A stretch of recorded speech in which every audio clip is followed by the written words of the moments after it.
मेरे सिर्फ नाम के पति हो, मेरे बाप के टुकड़ों पे पलते हो। तुम्हारी हिम्मत भी कैसे हुई मेरे नेकलेस को नकली बताने की? तुम्हारी खुद की जेब में पैसे हैं नहीं और आए बड़े मेरी ज्वेलरी को नकली बताने वाले। आखिर तुम्हारी औकात ही क्या है नक्श? मेरी औकात की बात तुम ना ही करो तो बेहतर है। ऐसे में एक क्या 3 नेकलेस खरीद दूं। ये कहानी है नक्श की, जो अपनी वाइफ अनिका जावेरी के साथ घर पर घर जमाई बनकर रहता था।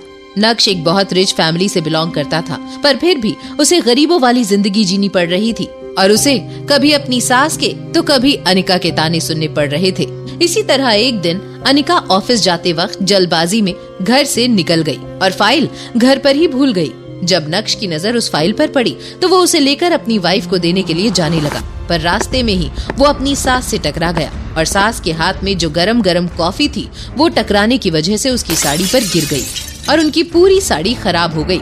ये देखकर नक्श बहुत घबरा गया, क्योंकि नक्श अपनी सास चित्रा के तानों से बखूबी वाकिफ था। उसने तुरंत चित्रा की तरफ देखते हुए कहा, सॉरी माँ जी, वो पता नहीं आप सामने कैसे आ गई और मैं आपसे टकरा गया। उसकी बात सुन चित्रा ने अपना आपा खोते हुए कहा, अच्छा तो मैं ही साहबजादे के रास्ते में आ गई, इसमें भी मेरी ही गलती है ना? देखकर खुद नहीं चलते और उल्टा सीधा मुझे ही सुना रहे हो। वहीं पास में खड़ी अनिका की कजन भाग्या ये सब देखकर बहुत खुश हो रही थी और उसे एक और मौका मिल गया था नक्श को बेइज्जत करने का। भाग्या चित्रा के पास जाकर बात को और आगे बढ़ाते हुए बोली, शिट, ये क्या कर दिया तुमने नक्श? तुमने बड़ी माँ की इतनी एक्सपेंसिव साड़ी खराब कर दी। वहीं दूसरी तरफ अनिका को भी ध्यान आया कि वो अपनी फाइल रूम में ही भूल गई। ये देखकर वो वापस अपनी फाइल लेने के लिए घर आई। जब नक्श ने जैसे ही अनिका को वहाँ देखा तो वो चित्रा को इग्नोर करते हुए अनिका की ओर बढ़ा और एकदम शांत आवाज में बोला, अनिका तुम ये फाइल भूल गई थी, मैं बस यही देने तुम्हें आ रहा था। अनिका ने गुस्से में नक्श के हाथों से वो फाइल छीन ली और वहाँ से चली गई। उसके बाद नक्श भी अपने रूम में जाने लगा, पर तभी उसकी नजर टीवी पर चल रही हेडलाइन पर गई, जिसमें एंकर बोल रही थी, गुजरात की सबसे बड़ी कंस्ट्रक्शन फर्म का भविष्य खतरे में, क्या भानुशाली ग्रुप ऑफ इंडस्ट्रीज इतने बड़े नुकसान से उभर पाएगा? ये न्यूज देखकर नक्श के मुरझाए हुए चेहरे पर एक सरकास्टिक स्माइल आ गई। इतने में ही एक नौकर हॉल में पानी लेकर आया और उसे देख नक्श ने अपनी गलती सुधारने के लिए ट्रे में से पानी का ग्लास उठाया और चित्रा की साड़ी साफ करने लगा, पर तभी चित्रा ने नक्श के हाथों से पानी का वो ग्लास छीना और अपना काम खुद करने लगी। लेकिन अभी चित्रा की भड़ास शांत कहाँ हुई थी। उसने फिर से नक्श पर गुस्सा करते हुए कहा, बेवकूफ, एक काम भी ढंग से नहीं कर पाता, अब क्या तुझे ठीक से चलना भी सिखाना पड़ेगा? अब यहाँ खड़ा खड़ा मेरा मुंह क्या देख रहा है? दफा हो जा मेरी नजरों के सामने से। उसकी बात सुन फिर नक्श उन्हें बिना कुछ कहे वापस अपने कमरे में जाने लगा, पर उसका ध्यान अभी भी टीवी पर चल रही न्यूज पर था। वो भानुशाली ग्रुप के लॉस में होने की खबर सुनकर सोच में पड़ गया था। तभी चित्रा भी टीवी की वॉल्यूम बढ़ाते हुए बोली, ओ गॉड, भानुशाली ग्रुप तो सूरत का ही नहीं बल्कि पूरे गुजरात का सबसे बड़ा बिजनेस एम्पायर है। भला इनके साथ ऐसा कैसे हो सकता है? इनके साथ तो हम एक नया प्रोजेक्ट भी शुरू करने का सोच रहे हैं। चित्रा की बात सुनकर भाग्या हंसते हुए कहने लगी, बड़ी माँ परेशान क्यों हो रहे हो सकता है कि ये हमारे लिए एक अच्छा साइन हो। मुझे लगता है कि हमें इनके नए सीईओ के साथ डील करने की कोशिश करनी चाहिए। वहाँ दूसरी तरफ नक्श मिरर के सामने खड़ा खुद को देखकर खुश हो रहा था। उसकी आंखों में चमक और भी ज्यादा बढ़ती जा रही थी। तभी नक्श की नजर ड्रेसिंग टेबल पर रखी अनिका के पिता रसिक जावेरी की एक तस्वीर पर पड़ी और उसको देखते हुए नक्श ने कहा, गुरुजी देख रहे हैं आपके एक वादे के चक्कर में क्या क्या सहना पड़ रहा है। आप जाते जाते अनिका का हाथ मेरे हाथ में तो दे गए, पर आपको पता भी है मुझे यहाँ कैसी जिल्लत भरी जिंदगी जीना पड़ रही है। खैर अब जब आपकी बेटी से प्यार कर ही लिया है तो उसे निभाऊंगा तो सही, और आपकी बीवी चित्रा को भी मैं हंसते हंसते झेल जाऊंगा। पर बस मेरे लिए सबसे बड़ी चुनौती आपकी बेटी अनिका का दिल जीतना है, और ये मैं एक दिन करके दिखाऊंगा। एक तरफ नक्श गुरुजी से बातें कर रहा था, वहीं दूसरी ओर उसका मोबाइल जो बेड पर साइलेंट पड़ा था वो वाइब्रेट कर रहा था। पर नक्श का ध्यान फोन की तरफ नहीं गया और वो बाथरूम में शावर लेने के लिए चला गया। उसका फोन भी लगातार आए जा रहा था, पर इसकी खबर नक्श को बिल्कुल भी नहीं थी। पर सच्चाई तो ये थी कि वो कॉल नक्श की पूरी जिंदगी बदलने वाला था। नक्श जैसे ही नहाकर बाथरूम से निकला तभी उसका फोन दोबारा वाइब्रेट होने लगा। कुछ देर बाद फाइनली जब नक्श ने अपना फोन चेक किया तो उसमें 40 से ज्यादा मिस्ड कॉल्स और 10 टेक्स्ट मैसेजेस थे। ये देखकर नक्श एक पल के लिए तो हैरान हो गया। अगले ही पल उसकी आंखों में गुस्सा दिखने लगा, क्योंकि ये उसी इंसान का नंबर था जिससे वो नफरत करता था। नक्श अपने आप में कहीं खोया हुआ था। कि उसके पास एक बार फिर उसी नंबर से कॉल आया और नक्श ने भी इस बार वो कॉल उठा लिया। तभी सामने से आवाज आई। हेलो नक्श बेटा, कैसे हो? नक्श उस आवाज को सुनकर कुछ देर तक तो खामोश खड़ा रहा, पर थोड़ी देर बाद अपनी कड़क आवाज में बोलना शुरू किया। Hello mister Yashwardhan. अपना नाम सुनकर वो बूढ़ा आदमी थोड़ा सकपका गया, लेकिन यशवर्धन ने फिर से प्यार से शुरुआत करते हुए कहा, कैसे हो तुम? मुझे तुम्हारी बहुत याद आती है बेटा। जैसे ही नक्श ने उसकी बातें सुनी, तभी नक्श ने एक तंज कसते हुए कहा, वैसे आपको नहीं लगता मेरी याद आने में आपको पूरे 2.5 साल लग गए? और आज भी कहीं किसी वजह से तो आपको मेरी याद नहीं आने लगी? नक्श की बात सुनकर वो आदमी पूरी तरह से चौंक गया, लेकिन अपने होश संभालते हुए उसने फिर से बोलना शुरू किया। मुझे पता है मुझसे गलती हुई है और इसके लिए मैं बहुत शर्मिंदा हूँ। क्या तुम अपने दादाजी को माफ करके एक मौका और नहीं दे सकती? उनकी बात सुन नक्श ने कुछ सोचते हुए कहा, वैसे मैंने सुना कि भानुशाली ग्रुप्स ऑफ इंडस्ट्रीज की मार्केट सिचुएशन बहुत खराब हो गई है, कहीं इसीलिए तो आपने मुझे। उसकी बात सुन यशवर्धन ने इमोशनल होते हुए कहा, नहीं नहीं बेटा, ऐसी बात नहीं है। मुझे सच में तुम्हारी याद आ रही थी, इसीलिए मैं बस तुमसे मिलना चाहता हूँ। उनकी बात सुन नक्श भी कुछ सोचते हुए उनकी बात मान गया। फोन रखकर नक्श ने तुरंत अपना लैपटॉप ओपन किया और उसमें से कंपनी के बारे में इंटरनेट पर चेक करने लगा कि आखिर भानुशाली ग्रुप ऑफ इंडस्ट्रीज में एग्जैक्टली चल क्या रहा है, क्योंकि उसके दादाजी इतने तो नरम दिल नहीं हो सकते कि वो बिना अपने फायदे के नक्श को याद करें और उसे कंपनी आकर मिलने को कहें। पर तभी नक्श को इंटरनेट पर भानुशाली ग्रुप ऑफ इंडस्ट्रीज की एक ऐसी इन्फॉर्मेशन मिली कि उसके चेहरे पर एक सरकास्टिक स्माइल आ गई और वो जोर जोर से हंसने लगा। उसकी आवाज पूरे घर में गूंज रही थी। ये सुनकर उसकी सास चित्रा ने बड़बड़ाते हुए कहा, अब इस पागल को क्या हो गया? कहीं इसमें कोई माता वाता तो नहीं आ गई? आखिर ऐसा क्या दिख गया था नक्श को उस लैपटॉप में जिसे देखकर उसके चेहरे पर एक सरकास्टिक स्माइल आ गई? और आखिर क्यों बुलाया होगा नक्श के दादाजी ने उसे ऑफिस? तो चलिए आगे सुनते हैं हम आगे क्या होने वाला है।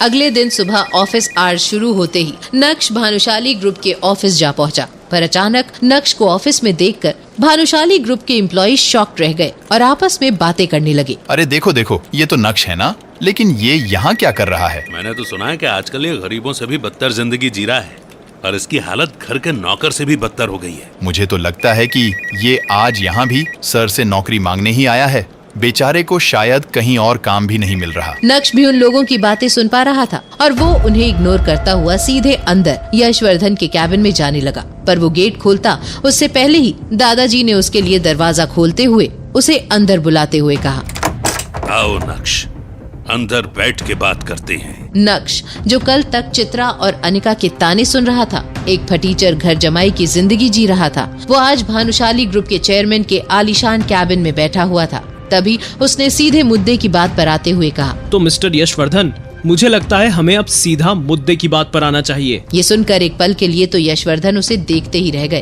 पर फिर बोले, हमारी कंपनी को तुम्हारी जरूरत है नक्श।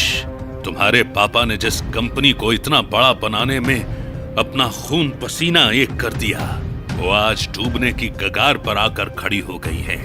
मीडिया वाले पहले ही इस बात का बतंगड़ बना चुके हैं, जिससे अब हमारे क्लाइंट्स भी जाने लगे हैं। इसीलिए मैं चाहता हूँ कि तुम ये कंपनी ज्वाइन कर लो और अपने पापा की तरह ही इस कंपनी को फिर से बुलंदियों पर ले जाओ। उनकी बात सुन नक्श ने कुछ सोचते हुए कहा, ठीक है दादाजी, मैं यहाँ काम करने के लिए तैयार हूँ, पर मेरी कुछ शर्तें हैं। नक्श के मुंह से शर्त वाली बात सुनकर यशवर्धन चौंक गए, पर फिर उन्होंने अपनी भवें चढ़ाते हुए हैरानी से कहा, शर्तें? अब तुम अपने दादा के सामने भी शर्तें रखोगे?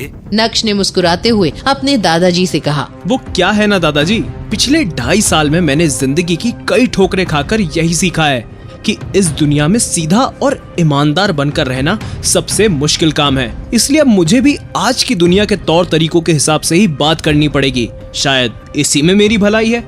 और वैसे भी आज आपको मेरी जरूरत है, मुझे आपकी कोई जरूरत नहीं। नक्श की तीखी बातें सुनकर यशवर्धन भानुशाली ने तुरंत ही नक्श से पूछा, अच्छा बताओ, तुम मुझसे क्या चाहते हो? ये सवाल सुनकर नक्श के चेहरे पर एक डेविल स्माइल आ गई और उसने तुरंत यशवर्धन के सामने अपनी शर्तें रखते हुए कहा, मेरी पहली शर्त, अगर आप चाहते हैं कि मैं इस कंपनी को ज्वाइन करूं, तो आपको मुझे इस कंपनी का नया CEO बनाना होगा। नक्श की पहली शर्त सुनते ही यशवर्धन अंदर तक हिल गए थे, मानो उन्हें कोई झटका लग गया हो। वो चौंकते हुए हैरानी से बोले, क्या ये क्या कह रहे हो तुम अपने ही चाचा की जगह कैसे ले सकते हो? उसकी बात सुनकर उसने तंज कसते हुए कहा, ठीक वैसे ही जैसे चाचा जी ने मेरे डैड की जगह ली थी। मैं जानता था कि आप मुझे यहाँ सिर्फ चाचू के बिजनेस को बचाने के लिए बुला रहे हैं। एनीवे, आप मेरी शर्त मानेंगे तभी मैं आपकी बात मान पाऊंगा। नक्श की बात सुनकर यशवर्धन ने अपना सिर हिलाते हुए कहा, अच्छा, और तुम्हारी बाकी की शर्तें क्या हैं? उनकी बात सुन नक्श बोला, कंपनी में आज से मेरे रूल्स चलेंगे। पैसा कहाँ जा रहा है या कहाँ से आ रहा है, ये सब कुछ मेरे ज्यूरिसडिक्शन में होगा। अब आप डिसाइड करिए कि आपको मेरी बात माननी है या नहीं। उसकी बात सुन यशवर्धन कुछ सोचने लगे, पर क्योंकि अब नक्श ही उनकी डूबती हुई कंपनी को बचा सकता था, इसलिए उन्होंने उसकी बात मानते हुए कहा, ठीक है, मुझे तुम्हारी दोनों शर्तें मंजूर हैं। तुम अगले हफ्ते से भानुशाली ग्रुप के नए CEO की पोस्ट पर ज्वाइनिंग कर सकते हो। उनकी बात सुन नक्श के चेहरे पर हल्की सी स्माइल आ गई। अब क्योंकि वो यहाँ पूरी तैयारी के साथ आया था, इसीलिए उसने अपने दादाजी के सामने एक अग्रीमेंट पेपर रखा और उसे साइन करने को कहते हुए बोला, अब दादाजी, जब आप इस बात के लिए मान ही गए हैं तो इस अग्रीमेंट पेपर पर भी साइन आकर कर दीजिए, ताकि आगे कोई डाउट ना हो। उसकी बात सुनकर यशवर्धन ने अपनी नजरें उठाते हुए कहा, ये क्या है? क्या तुम्हें मुझ पर इतना भी भरोसा नहीं? उनकी बात सुन नक्श बोला, दादाजी, बिजनेस और पैसों के मामले में किसी पर भी यकीन नहीं करना चाहिए। स्पेशली मेरे पापा को जिस तरह से यूज करके फेंक दिया गया, उसके बाद तो हरगिज नहीं। इसीलिए आप मेरी बातों को दिल पर ना लें और जल्दी से सारी फॉर्मेलिटी पूरी कर दें। उसकी बात सुनकर फिर यशवर्धन ने भी पेन उठाया और उस अग्रीमेंट पेपर पर साइन कर दिया। नक्श भानुशाली फैमिली का बेटा है, ये बात सिर्फ और सिर्फ अनिका के पापा को पता थी और उन्हीं ने नक्श और अनिका की शादी करवाई थी। पर जिस दिन अनिका के पापा उसे छोड़कर गए, उसी दिन ये राज भी दफन हो गया। उसने खुद को स्ट्रॉन्ग फील करते हुए कहा, आज तक बहुत हंस लिए लोग मुझ पर अब मैं सबको बताऊंगा कि ये नक्श भानुशाली कौन है। पर अनिका, मेरी सच्चाई मैं तुम्हें अभी पता नहीं लगने दूंगा। इसे जानने के लिए तुम्हें कुछ दिन और इंतजार करना होगा। आखिर क्यों नक्श अभी भी अनिका को अपनी हकीकत नहीं बताना चाहता था? कैसे रिएक्ट करेगी अनिका जब उसे नक्श की हकीकत पता लगेगी? क्यों अनिका के पापा ने अनिका की शादी नक्श से की थी? चलिए जानते हैं आगे। वहीं इस वक्त चित्रा और अनिका घर पर थी। तभी चित्रा ने अनिका से पूछा, तुम्हारा वो निठल्ला पति दिखाई नहीं दे रहा, कहाँ है वो? उनकी बात सुनकर अनिका गुस्सा करते मुझे हुए क्या बोली, पता, काम के वक्त हमेशा गायब तो रहते हो। अभी भी मुझे उसे ऑफिस लेकर जाना था ताकि वो रमनीक भाई की दुकान से मेरा नेकलेस लेकर आ सके और मुझे ऑफिस भी ड्रॉप कर दे, पर काम के वक्त तो हमेशा वो गायब ही रहता है। अभी चित्रा और अनिका नक्श को भला बुरा कह ही रहे थे कि तभी नक्श वहाँ आया और उन दोनों को इग्नोर करते हुए अंदर जाने लगा। ये देखकर अनिका को गुस्सा आ गया। वो उससे कुछ कह पाती उससे पहले ही चित्रा ने नक्श पर तंज कसते हुए कहा, ये लो आ गए साहबजादे नैन मटक्का करके। और हाँ, अभी अभी यहाँ तुम्हारी काम चोरी के बारे में ही बात चल रही थी, समझे? वहीं अनिका को इस वक्त ऑफिस के लिए देरी हो रही थी, इसलिए उसने चिढ़ते हुए चित्रा से कहा, मम्मी प्लीज आप ये सब अभी शुरू मत कीजिए। अभी मुझे ऑफिस के लिए देरी हो रही है और ऑफिस में विहान भी तो मेरा इंतजार कर रहा होगा।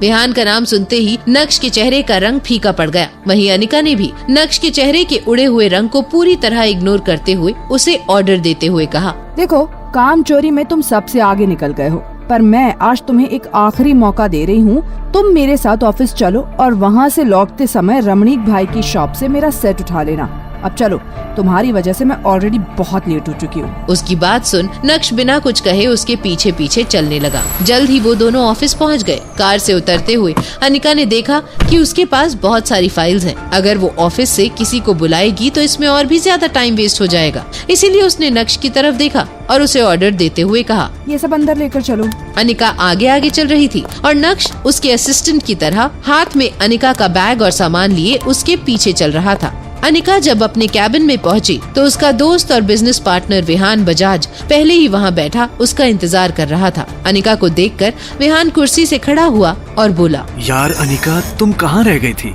पता है मैं पिछले 1 घंटे से तुम्हारा इंतजार कर रहा हूँ। जब नक्श ने विहान की बातें सुनी तो वो मन ही मन जेलस हो गया और खुद से ही बोल पड़ा, क्या ये इंसान इतना फ्री है कि पिछले 1 घंटे से यहाँ बैठकर अनिका का वेट कर रहा है? कैसे कैसे नमूने भरे पड़े हैं इस दुनिया में। पर मुझे भी अब समझ आ रहा है, ये इंसान बस मेरी पत्नी पर लाइन मारने का काम कर रहा है। विहान की बात सुन अनिका ने सॉरी फील करते हुए कहा, आई एम सॉरी यार, कुछ लोगों की वजह से मुझे घर से निकलने में देर हो गई। अनिका की बात सुनकर विहान के 1 घंटे इंतजार करने की शिकायत एक पल में ही गायब हो गई और वो बस मुस्कुराते हुए अनिका को ही देखे जा रहा था। वो आज बहुत ही ज्यादा खुश नजर आ रहा था और अनिका ने भी उसकी खुशी को नोटिस कर लिया था। तभी उसने स्माइल करते हुए कहा, क्या हुआ विहान, तुम बड़ी स्माइल कर रहे हो आज, कोई खास वजह? कोई लॉटरी वगैरह लग गई क्या? अनिका ने विहान से एक दोस्त की तरह मजाक में लॉटरी वाली बात पूछी थी, लेकिन विहान ने उसका जवाब देते हुए कहा, हाँ ऐसा ही कुछ समझ लो, तुम्हारा आना किसी लॉटरी से कम थोड़ी है। विहान की ये बात सुनकर अनिका और नक्श दोनों ही चौंक गए। नक्श ने गुस्से में आहान की तरफ देखा और कहा, ओ हेलो मिस्टर, आपको नहीं लगता आप ऑफिस में हैं और आपको यहाँ काम से रिलेटेड बात करनी चाहिए? अगर आप उसके फ्रेंड हैं तो उसकी भी एक लिमिट है। उसकी बात सुनकर अनिका ने नक्श की ओर देखा और उसे चुप करवाते हुए बोली, इनफ नक्श, बीच में मत बोलो।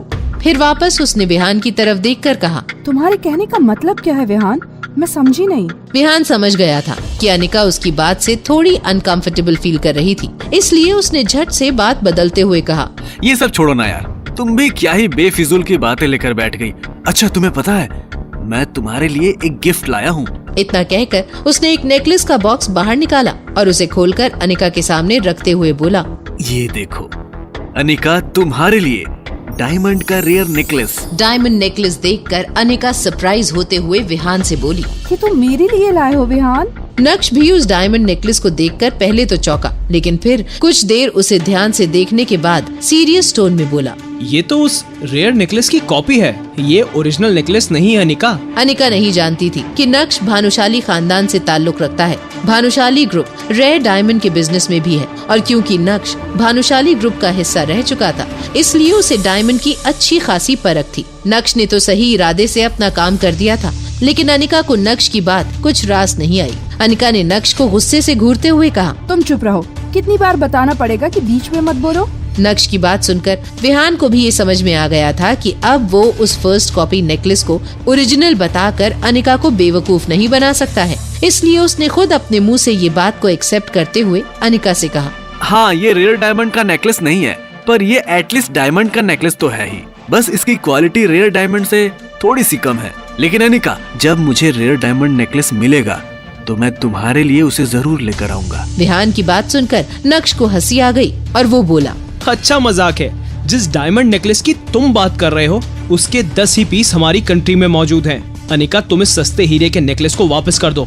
मुझे नहीं लगता ये इंसान अपना वादा निभा पाएगा, और ऐसे इंसान से डायमंड का नेकलेस क्यों लेना जब तुम्हारे पास मेरे जैसा रियल डायमंड मौजूद है। उसकी बात सुनकर अनिका को बहुत शर्मिंदगी महसूस हुई और वो ऑकवर्ड फील करने लगी। उसने नक्श की तरफ देखकर उसे घूरते हुए चुप रहने का इशारा किया। तभी नक्श ने फिर कहा, ये इंसान तुम्हें ये डायमंड का नेकलेस इसलिए नहीं दे रहा क्योंकि ये अपनी दोस्ती निभा रहा है, बल्कि इसलिए दे रहा है क्योंकि ये तुम्हें इम्प्रेस करने की कोशिश कर रहा है। इसीलिए अनिका, इससे दूर रहो। पर तभी वहाँ अनिका के चिल्लाने की आवाज आई और आगे कुछ ऐसा हुआ जिसे सुनकर वहाँ सन्नाटा छा गया। आखिर ऐसा क्या हुआ था वहाँ? क्या करेगी अनिका नक्श की बात सुनकर और कैसे बदला लेगा विहान अपनी इंसल्ट का नक्श से? जानने के लिए सुने पॉकेट FM का ये शो इंस्टा एम्पायर।